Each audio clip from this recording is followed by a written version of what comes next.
students, I am Ishan Trivedi. Welcome you in the video lecture series.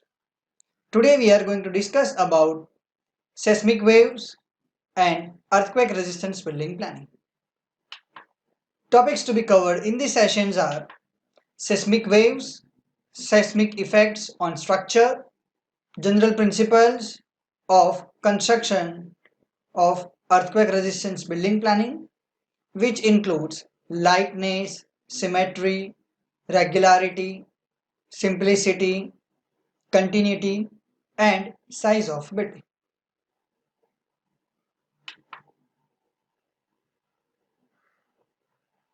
Let us start with the brief introduction of earthquake and the seismic waves. When earthquake occurs, large amount of strain energy release as a seismic waves in all the direction through the earth's layer, while reflecting or refracting at each interface. These waves are of two types. First is body waves and the second is surface waves. The body wave consists of primary waves, or you can say P waves, and secondary waves, that is called S waves. And the surface waves consist of love waves and relay waves. Let us understand this phenomenon in detail. Under the P waves, material particles undergo external and compressional strain along the direction of energy transmission. Here you can see in X direction the earthquake wave is moving. In this direction the compression and expansion, or you can say extension, is done, and that's how the P wave travels along this direction. Next is S waves. It oscillates at right angle to P waves. It goes like sine curve or cosine curve and travel in that the direction of earthquake.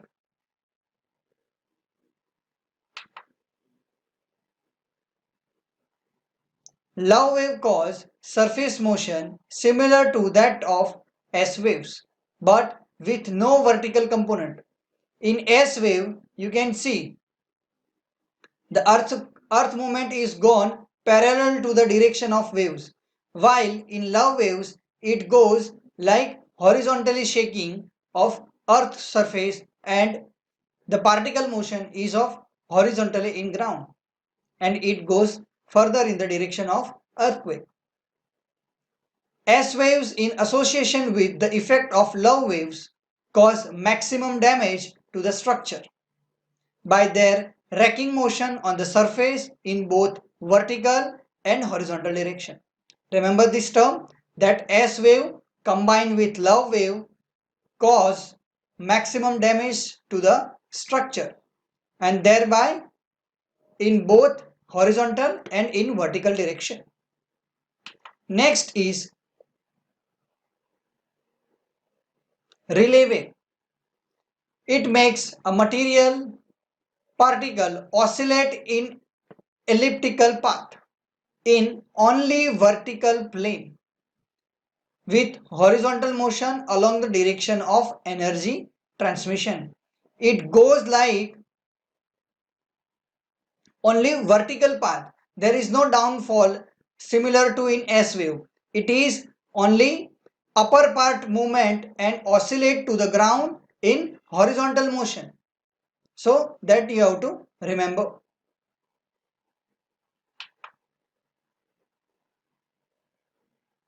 Now understand few terminologies which help you in the understanding of earthquake and its philosophy. First is magnitude. It is quantitative measure of the actual size of the earthquake. Magnitude of an earthquake is measure of its size. Second is intensity. Intensity is a qualitative measure of the actual shaking at a location during an earthquake. Intensity is an indicator of severity of shaking generated at a given location.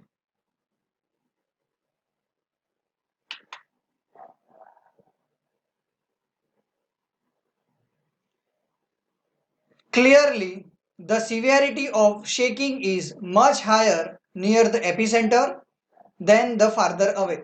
Thus, during the same earthquake of a certain magnitude, the different location experience different level of intensity. It is like if I illuminate a bulb of 100 volt, then its magnitude is of 100 volt in entire room, but its intensity is different if I'm getting away from the bulb, and it is reduced as I go farther away from the bulb. So this you have to understand. So magnitude is quantitative approach and intensity is qualitative approach. The magnitude remains same in entire area, but the intensity of earthquake is changed as I go away from the epicenter. There is basic difference between magnitude and intensity. Magnitude of an earthquake is a measure of its size. For instance, one can measure the size of an earthquake by the amount of strain energy released by the fault rupture. This means that the magnitude of the earthquake is single value for a given earthquake. On the other hand, the intensity is an indicator of severity of shaking generated at a given location. So these things you have to understand. Now understand what are the seismic effects on earthquake. As we have seen that earthquake causes shaking on the ground. So a building resting on it will experience the motion at its base. As we have studied the Newton's first law of motion, even though the base of the building moves with the ground, the roof has a tendency to stay in its original position. This is much like the situation that you are faced with when the bus or any vehicle are standing in suddenly starts. Your feet move with the bus, but your upper body tends to stay back, making you fall backwards. And in similar nature, walls or columns are the most critical elements in transferring this inertia force. But since the walls and columns are connected to the roof, they drag the roof along with them. So there are three basic components are of wall, column and roof, or you can say slab. These three components are associated with each other. With the movement of earthquake, these three phenomenon shakes with their position. Earthquake causes the shaking of the ground in all three directions. These three directions are shown in the figure. In horizontal plane, it is in x and y direction, or you can say from top view, if I look at in a plan, it is in x and y direction. Whereas in elevation, it is in z direction, or you can say in a vertical direction. In the building, since the wall or columns are flexible, the motion of the roof is different from that of ground. Here you can see the inertia force is acting on the building when it shakes, and that's why its position is different from the ground. The detailed philosophy is also been discussed in this session and in next session also. So your doubt will be clear. To understand this phenomenon, let us consider a building whose roof is supported on a column. When the ground moves, even the building is thrown backward and the roof experiences a force that is called inertia force. The inertia force experienced by the roof is transferred to the ground via column, causing force in the columns. You can see here the inertia force which experienced by the roof is being transferred to the ground. So each of these structure elements like floor slab, walls, columns and foundation, and the connection between them must be designed to safely transfers this inertia force through them. But in traditional construction, floor slabs and beams receives more care and attention during the design of construction than walls and columns. And walls are relatively thin and often made of brittle material like masonry, and they are poor in carrying the horizontal earthquake inertia forces along the direction of their thickness, and thus the failure of masonry wall have been observed in many earthquakes in the past. So while you are traveling in a bus, or when bus start for forward movement, you feel the backward force, and that is called inertia force. The similar happened to building on its various components, as these components are associated with ground motion. When earthquake movement is there in x direction, then the floor slab will be go in their opposite direction of earthquake force. Just understand these simple things. This will help you to understand further more phenomenon.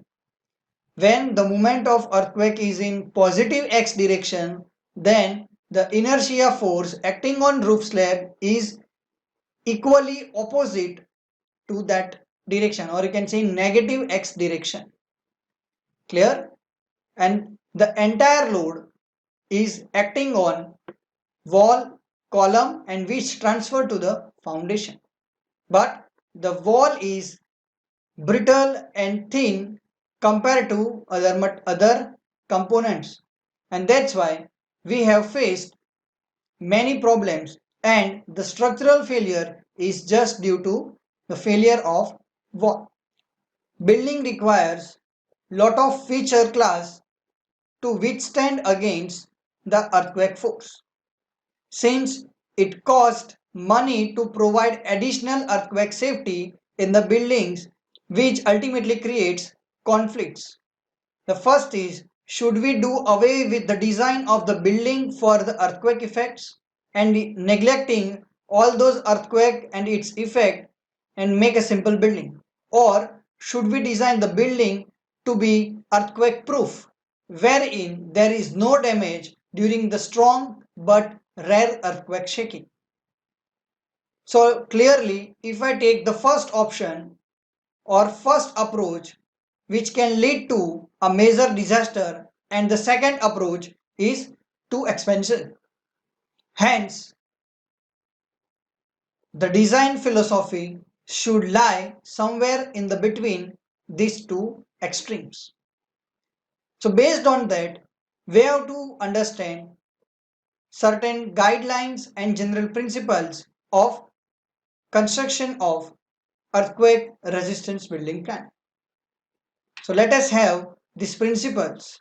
These principles are lightness, symmetry, regularity, simplicity, continuity, and the size of the building.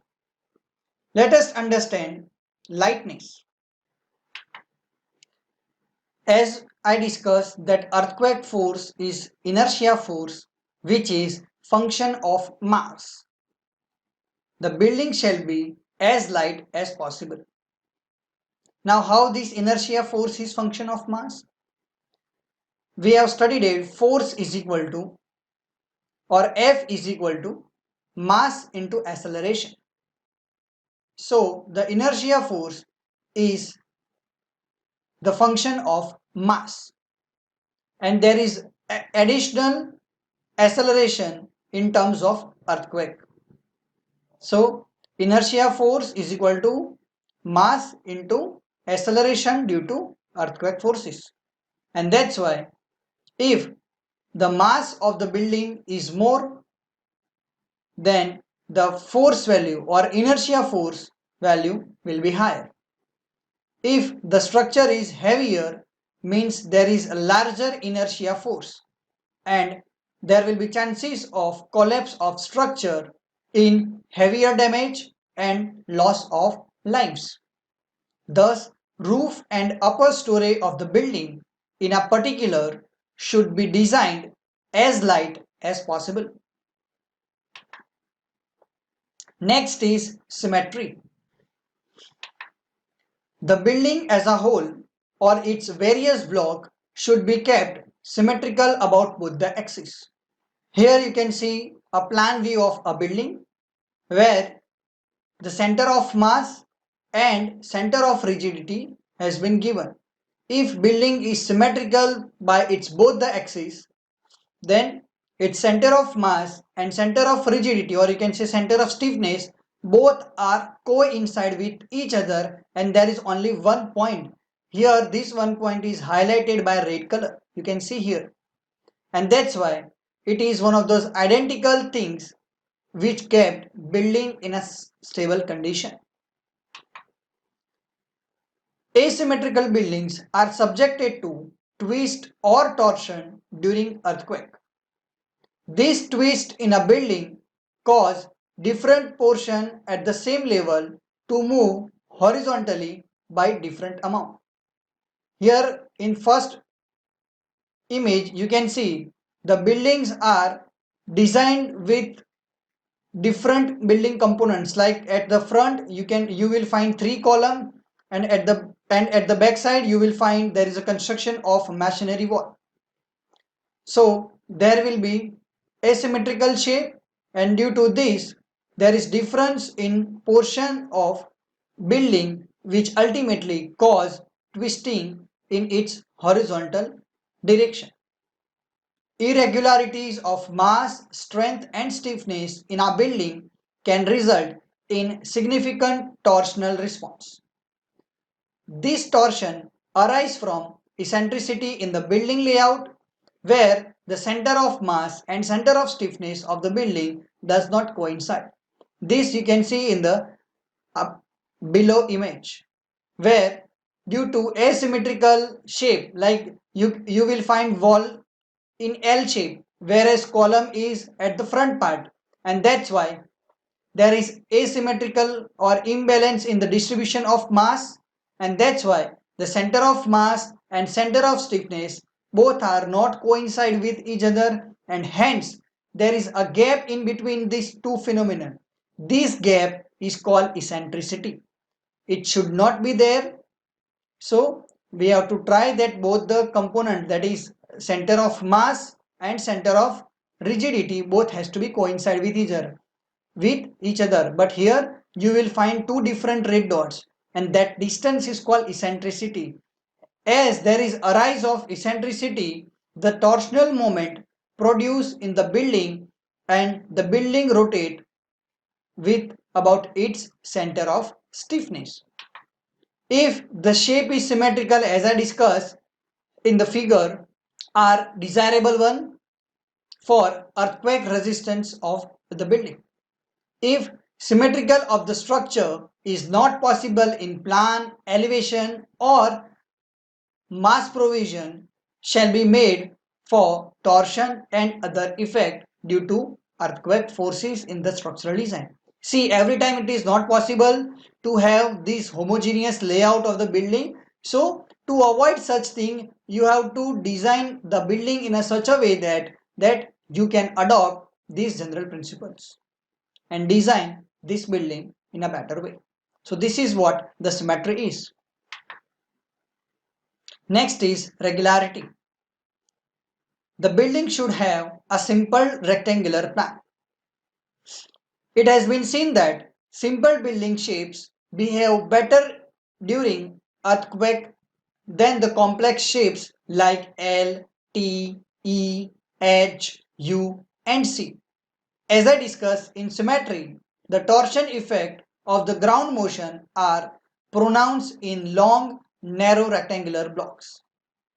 So therefore, we have to restrict the length of a block 3 times its width. Here, the length of any building block means the building. The length of building should be less than 3 times its width. If the longer length are required, we can divide the building in two separate blocks with sufficient gap, or you can say separation in between, so that we can avoid the hammering effect. This will also be discussed in next slide. Again, I am repeating, if the building is larger in plan, or you can say longer or in length, then it will be separated by two blocks with sufficient gap in between these two blocks. Here it has been highlighted, like look at the figure C.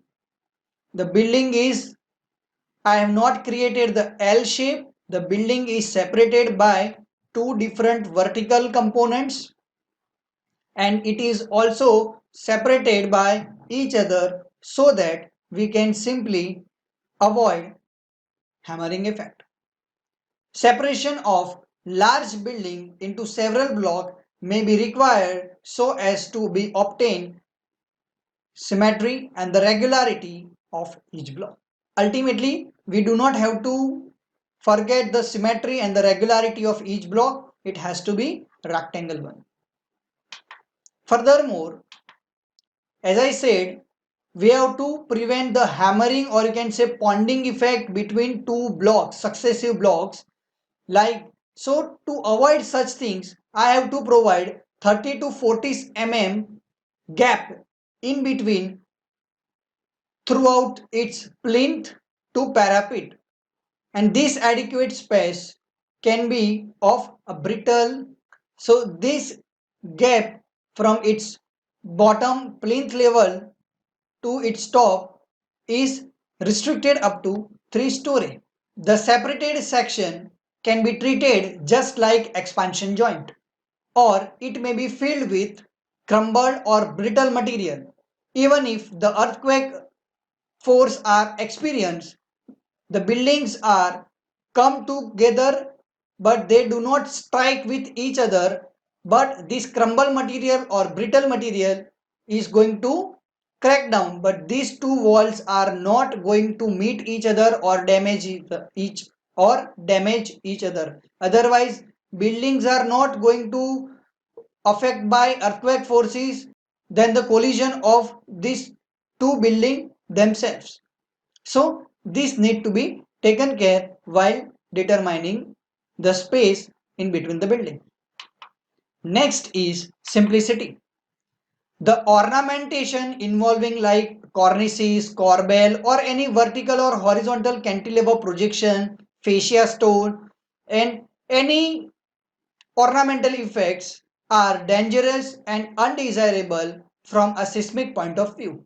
If you want to provide ornamental effects, then this cantilever projection or ornamental effect has to be reinforced with steel, which should be properly embedded or tied together so that it can resist the earthquake forces and the structure of the building will remain strong. Next is continuity. Here the continuity is the earthquake force are developed at different floor levels in a building, which need to be brought down along with the height to the ground by shortest path. So whenever the ground shakes, the current goes upward, then again it get back and merge into ground. So this path of shaking from top to bottom has to be equally distributed and passes through the shortest path of the building and at equal rate. That is one of the major concern. It has to be passed at equal rate to the ground. So any deviation or discontinuity in the load transfer path result in poor performance of the building. Let us understand these things by examples.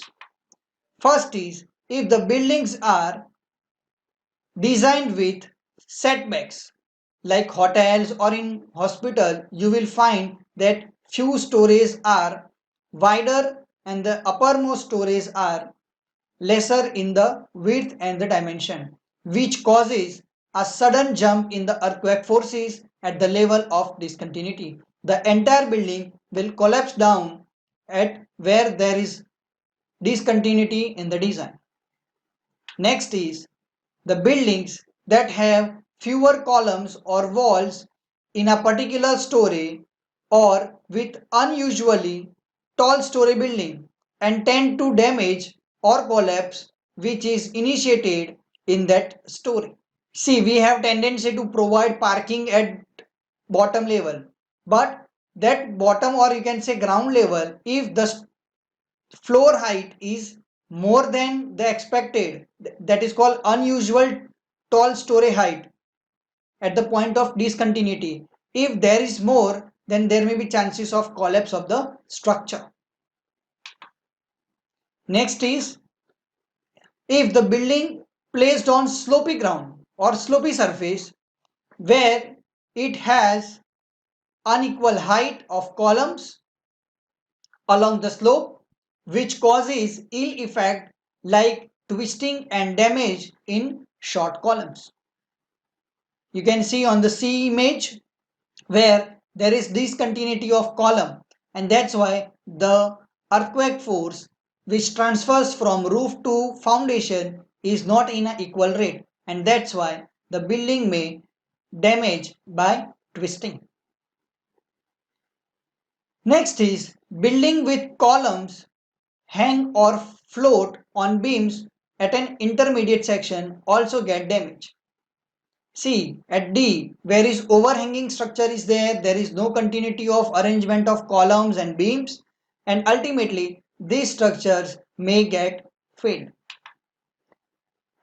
Next is some building has reinforced concrete wall along its one face to carry the earthquake load to the foundation.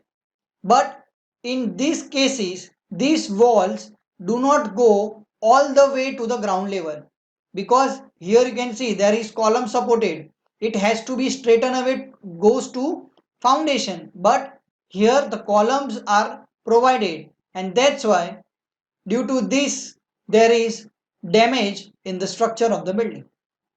So here you have to understand that earthquake force has to be passed on in a smooth way, in a shorter way, and in equal rate to all the parts of the building to the foundation. Next is the size of the building. The building of greater length or plan area may not respond to earthquake in a way we calculated. There is variation in the seismic waves and its calculation because the building is horizontally plan and it is too long. In a similar way, the buildings that are too long in a plan may be subjected to different earthquake movement simultaneously at the two ends, which leading to the disastrous result. As an alternate, such building can be broken into number of separate square buildings. So instead of providing this too long building, I will divide the building into different square blocks so that there is no unequal movement of earthquake in the building part. Next, in a tall building with large height to its base, the building height is more and its base is less. If this would find, and that is called slenderness ratio, which is greater than 4, then the horizontal movement of the floor during the ground shaking is large. So the slenderness ratio has to be less than 4.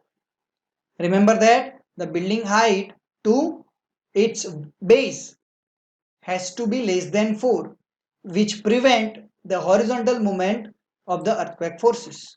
The more taller the building, the worst overturning effect of an earthquake. There are more chances that building may get overturned. And the last is in the building with large plan area like warehouses, there are horizontal seismic force which can excessive to be carried by columns and walls, and that's how the building size is matter while designing the building components. I'm ending this session here. I have talked about seismic waves, how seismic waves affect the building and its structure, and the general principles of earthquake resistance building planning. Thanks for watching this video. I hope you have learned this essential component of a building. Thank you.